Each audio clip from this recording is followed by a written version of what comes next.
Hey, what's going on, guys? Ray from Philly here. It is Wednesday, September the 8th, and it's a book review for me. Not only am I a baseball card collector, but I love to read a lot of history on the books on the history of baseball. And as you can see, I've read quite a few of them over the years, and this is my fifth review this year.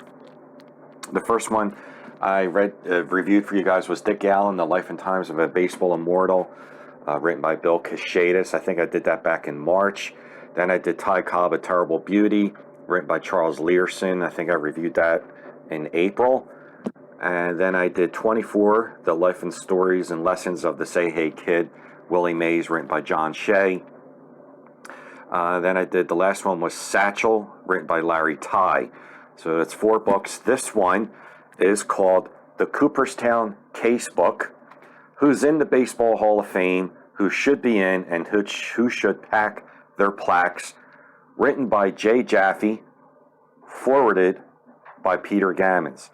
And I think this is really strange, and not strange, but interesting, that I'm reviewing a book on Cooperstown on today, which is the Major League Baseball's class of 2020, MLB's Hall of Fame class induction ceremony. I say 2020 because nobody was voted in for 2021, and 2020 they didn't have a ceremony because of COVID. So I've been recording and watching that today.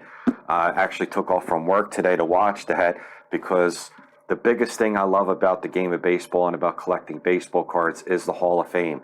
This is something that I live for, basically, as I love discussing Cooperstown, the history of the museum, the history of the Hall of Fame, and things like that. So let's get into the review, and this is right up my alley, and for all you Hall of Fame fanatics out there like me, I think you'll really like this book. It's 400, I wrote down a whole bunch of notes as I was reading this. It's 408 pages. Like I said, it's written by Jay Jaffe, and the publisher is Thomas Dunn Books and St. Martin's Press. It's a hard copy. Wasn't that much money. It was less than $20. All right. Jay Jaffe was inspired this book by Bill James's The Politics of Glory and his historical abstract book. He's basically covering a lot of details of guys that have been inducted in the Hall of Fame that really shouldn't have, and guys that aren't in the Hall of Fame that should have.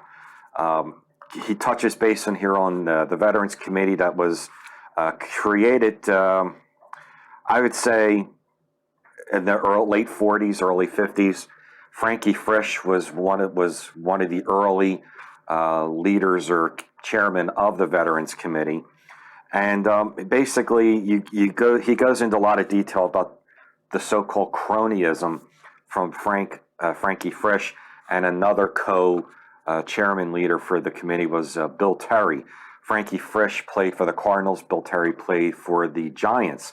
So Jay Jaffe feels that a lot of players that were inducted during that time when Frankie Frisch and Bill Terry were in charge of the Veterans Committee were a lot of cronyism going on, because there was a lot of former Cardinals, of guys that shouldn't have been inducted in, and a lot of former Giants. But it was a lot of handful of teammates that played with Bill Terry and Frankie Frisch. He uses a sabermetric stat. A lot of this is based on not just your traditional stats, which is very, very important, but he wants people to get engaged a little bit more in the sabermetrics. And the number one stat that people have been looking at lately is Bill James's WAR stat, which is win above replacement. I've been getting more involved in that lately, and a stat that Jay Jaffe created was JAWS, JAWS, which is a Jaffe above win replacement system. And the difference between that really is not much of a difference. He takes the WAR stat and uses the player's 7-year best peak years of WAR, which I think is a great idea. So the Old Timers Committee, like I said, there was a lot of skepticism, a lot of questions on the class of 45 and 46, because Frankie Frisch and Bill Terry, they had 20 players go in. And here's some of the names that Jay Jaffe is saying in this book, that just to give you an idea of the cronyism with Frankie Frisch and Bill Terry, some of the names are Chick Hafey, played for the Cardinals. Dave Bancroft, played for the Giants. Travis Jackson, played for the Giants. Jesse Haynes, Cardinals. Jim Bonnelly, Cardinals. And you could see there was a lot of similarities going on there of guys that were being inducted. And their Jaws numbers, according to Jaws, is way, way down the bottom of guys that, not only of guys that are in the Hall of Fame, but guys that aren't even in the Hall of Fame. Guys like Brett Gardner and average players of today have way better Jaws numbers than these guys that just mentioned. And I doubt Brett Gardner's ever going to even smell the Hall of Fame. No offense to Brett Gardner fans. But you get the idea that there was definitely some suspicion going on with some of these players that were going in. A Jaws example is he basically wants to get into the detail of, a lot of the Hall of Famers that have gotten in are on a long, extended career, 10, 15 great years. Well, he wants to use a player's Jaws statistics, which is based on their best WAR of 7-year stretch. And he gives 3 prime examples of 3 great Hall of Famers that didn't have long careers, but based on the Jaws had a great 7-year peak. And a great example is Sandy Koufax, Hank Greenberg, and Ralph Kiner. Their Jaws numbers, they had a great 7-year stretch, and in my opinion, they all 3 deserve, and I think you would agree too, they all deserve to be in the Hall of Fame.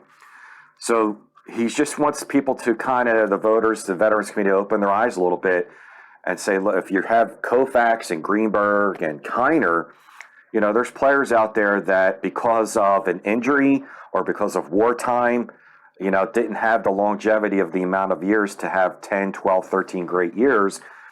Because Koufax was injured, Greenberg was in the military, Kiner had an injury, that should be playing into a factor as well. He does go into in this book, it was asked of him, who do you think is the worst player that's in the Hall of Fame? Not a bad player, but a player that's the least deserving. And one was a guy by the name of Tommy McCarthy, who played in the 1880s. Basically, his numbers, he doesn't even have any numbers, but he was the creator of the hit and run and the outfield trap. So he was more so not a player, Tommy McCarthy, but a contributor. Kind of like, if his opinion is, if you're going to let someone that's a contributor like that, like Tommy McCarthy, then let someone like Candy Cummins in, who's the creator of the curveball. You get the gist there. The best not in the Hall of Fame. Now, this book was written in 2017, so keep that in mind. He says the best players that are not in the Hall of Fame as of right now are Mike Mussina, and since he's written this book, he's been inducted. Edgar Martinez, inducted, and Larry Walker being inducted today, and another player, Curt Schilling. So his prediction of guys that he feels should be in is really fascinating, especially as a baseball card collector. I'm looking at these lists at each position of guys that he feels that at first, second, third, shortstop, whatever, catcher, right, center, left, pitcher, relievers, who he feels that are not getting the respect that they deserve and that they should be getting in the Hall of Fame. He did go over a player that is not in the Hall of Fame that people do talk a lot about, that he feels shouldn't be in the Hall of Fame, and that's Gil Hodges. Gil Hodges, he feels not only is a player that he doesn't think deserves to be in the Hall of Fame, again, and this is his opinion, he doesn't even feel Gil Hodges was the top 5 player on the Dodgers, because you had Duke Snider, Roy Campanella, Pee Wee Reese, Don Newcomb, just to name a few right there that he wasn't even a top player on his team. And his Jaws numbers fall pretty short. So he's one guy that he feels, because of his popularity, playing in Brooklyn is helping his a lot of speeches that people are making right now that are giving a push for Gil Hodges. A player that he felt that wasn't in the Hall of Fame at the time, that wasn't getting enough credibility or enough recognition, was Ted Simmons, who now is also getting in the Hall of Fame. There was an interesting story in here about Gil Hodges, though, that he did come one vote short on the Veterans Committee, and the voter that didn't vote for him was Roy Campanella. And the only reason why Roy Campanella didn't vote is because at the time Ted Williams was the leader of this committee and wouldn't allow Roy Campanella to vote, since Roy couldn't make the voting one year because he was sick. So, and Roy definitely, since he was a Dodger, most likely would have voted for Gil Hodges. So there was one year, excuse me, where Gil Hodges was one vote short, and it was most likely because of Roy Campanella missing the vote one year because he was sick and wasn't allowed to vote, which is strange. He goes through a couple of players right now that are currently playing that he feels are getting a lot of recognition, and they probably shouldn't. Yadier Molina, his offensive numbers are not that great. He feels that if they started looking more into defensive statistics, he would be right up there, and that's something he's hoping that maybe the BBWAA will start to look into, because they are starting to taking statistics for frame counts and how many runs he's not allowing per year and how many runs he's saving, which is really great for Molina. But his offensive numbers, especially in the Jaws category, it just doesn't pan out. Some of the suggestions he was hoping they would make is, how on the BBWA, you need to have 75% of the vote. He's thinking that, maybe to drop that to a little bit lower, or to expand the numbers of players that you're allowed to vote for each year, which is now it's 10. It used to be 20. They've lowered it to 10. He's hoping maybe they increase it to like 15, because there's a lot of players that if you don't get 5% of the vote in your first year of eligibility, you're off the list. And guys like Ted Simmons, and there's a lot of other great Hall of Famers that didn't get anywhere near the 5% votes in the first year of eligibility, and now we're in on the Veterans Committee. So you get the point that he's hoping and thinking they should drop the 5% minimum requirement and also extend the amount of players on to be allowed to be voted on, instead of from 10 to maybe 15. So he has some very good suggestions on here, but I would highly recommend, if you're a Hall of Fame nut like me, to go through this book, the Cooperstown Casebook. If you're a baseball card collector like I am and you want to get ideas of who you should be looking at, who has a shot at the Hall of Fame. I mean, his predictions from a few years ago of Musina and Negro Martinez and Ted Simmons and Larry Walker has all come to fruition. It's all panned out.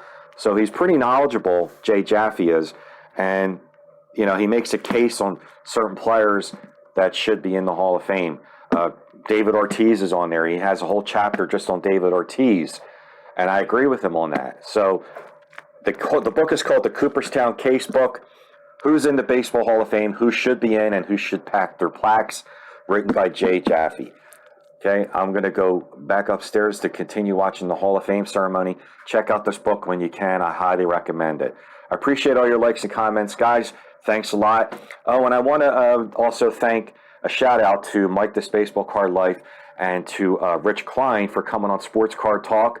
That was a great episode. We're doing the history of Topps, 70th anniversary of Topps, and we've done part one on the decade of the 50s. We had Rich Klein on, and we did the 60s, which was fantastic. Check that out as well. Thanks a lot again, guys. I appreciate it. Don't forget to check out this book, the Cooperstown Casebook. Take care, and I'll see you real soon. And like I always say, have fun with the hobby.